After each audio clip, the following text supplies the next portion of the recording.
Shout out to the tax dollars that y'all want, but you're not paying your student loan anyways. If you're already enrolled in the SAVE plan, again, you're interest-free forbearance until they make a ruling. The 8th Circuit Court ruling addresses just one of 2 lawsuits currently being litigated to determine the SAVE plan's fate. In the 10th Circuit Court, my assumption is this is still...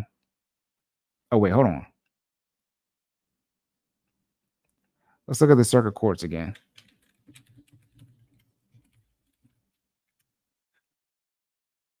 Because that was the 8th Circuit Court. I didn't know the 8th was... Okay, yeah, this is just talking about Missouri. So that's in the 8th Circuit Court. I believe they're talking about here. No, the 10th Circuit Court. My bad, y'all.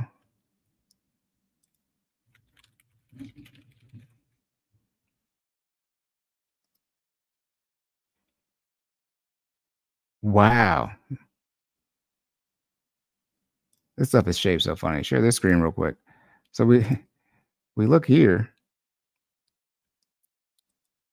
And we got the 8th with Missouri right here and the gold in the middle. And then we got the 10th technically being Kansas. Interesting. Shout out to Maryland, the 4th. Anyways, okay. Interesting how that's shaped. I guess you got 1, 2, 3, 4. Yeah, I guess 5, 6 kind of says now. Once you get 4, once you get out of 4, it makes no sense. I don't know why 11th is where where Georgia is at, being one of the. Anyways, so we have the 10th Circuit Court of Appeals in Kansas issues a different ruling. If they issue a different ruling, the Supreme Court may have to step in. Again, Jordan and I were discussing this on the last Court in Full Effect episode as far as the Supreme Court. We're talking about the checks and balances of the government. People complain about Project 2025.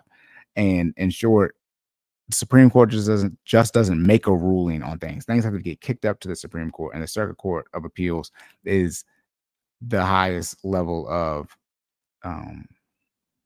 our judicial system, in short, before the Supreme Court. And as I was just saw on that map, the circuit courts cover a handful of states. So if there's a ruling, for example, in District 4, which is where we're at in Maryland, that supersedes, or not supersedes, that presides over the other states within that district. So that'd be Virginia, West Virginia, North Carolina, and South Carolina, and DC, it looks like here, possibly.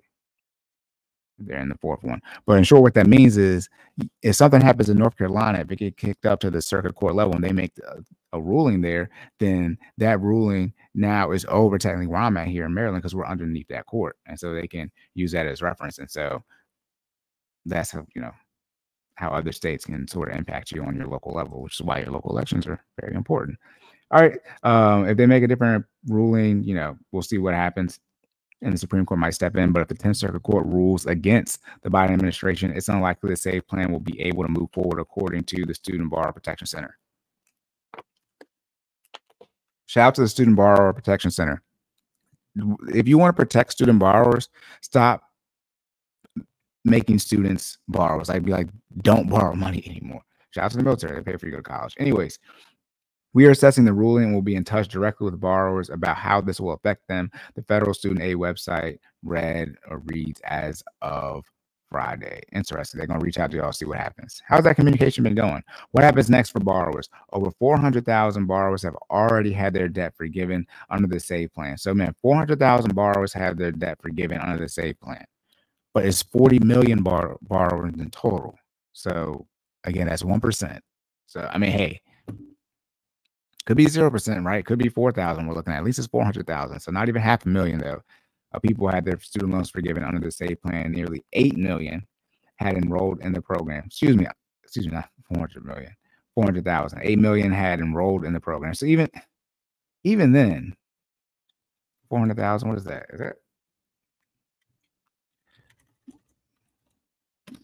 So yeah, for 5%. So out of only 5% of people that even enrolled got it forgiven. So again, you're looking at less 9 out of 10 chance tops. A lot of you wouldn't risk your life on a coin flip. Y'all have better odds risking your life on a coin flip. At least you got 50-50 odds. Messing around with the student loan debt, you got 9 out of 10 chance that is not going to be in your favor. And it's more than a 9 out of 10 chance, like a 95, 96, 97 out of 100 chance, little percentage, that your debt's not going to get discharged. Borrowers have their debt discharged. Who have their debt discharged will not be impacted. Okay, and administrator. Okay, so they're saying, ooh. Again, Jordan and I were talking about this on the last episode. We were saying how Trump could get in, and if he was pro doing this forgiveness, he would just assign it an executive order and just like have everyone's student loan debt forgiven.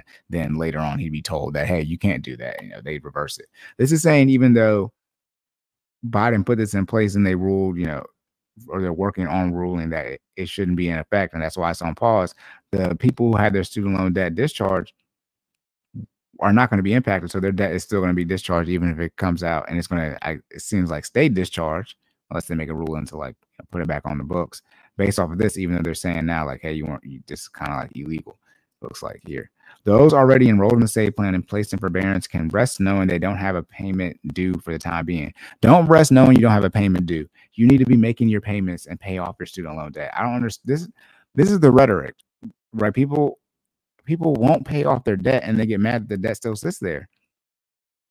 And you got a 95% chance, right? 400,000 out of 8 million people who are in the SAVE plan got their student loan debt forgiven.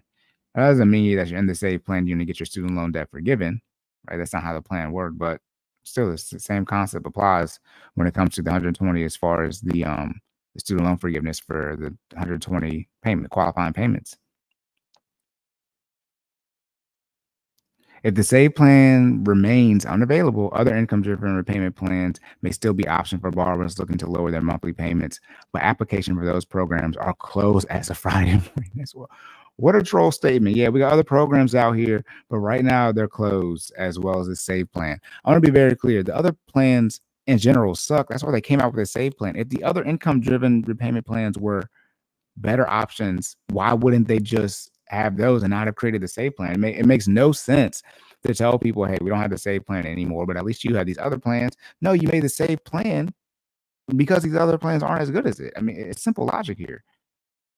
Activist groups have called on the Biden administration to shut down the student loan system until borrowers have access to the rights they were promised under the law. Mike Pierce, executive director of the Student Borrower Protection Center, said in a statement, the court's decision just sent the student loan system into chaos and borrowers will be forced to pay the price, Pierce said. It is clear that the Biden administration can and must protect borrowers from this partisan lawfare. Oh, okay. That's it. Again, I told you it was going to be a quick article. Again, if you're enrolled in the SAVE plan, you may not have a payment due for now. What borrowers need to know, published July 19, 2024 by Cameron McNair. Again, y'all.